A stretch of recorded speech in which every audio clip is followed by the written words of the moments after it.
multiple rounds of snow bring a hidden danger to the backcountry adventurers, as Denver 7's Adria Irahita explains.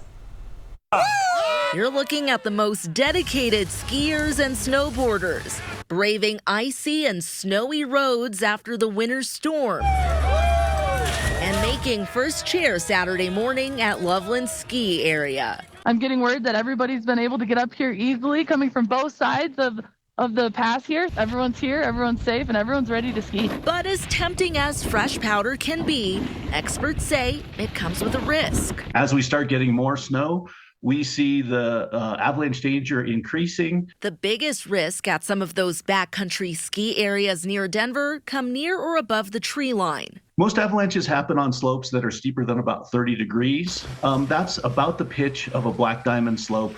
So if you're hitting the slope soon, Ethan Green with the Colorado Avalanche Information Center says the best thing to do is check the avalanche forecast before you head out. Make sure that you're traveling with a group of people, that you've told people where you're going when you're coming back, and that everyone is carrying avalanche rescue equipment. That's a transceiver, a probe pole, and a shovel.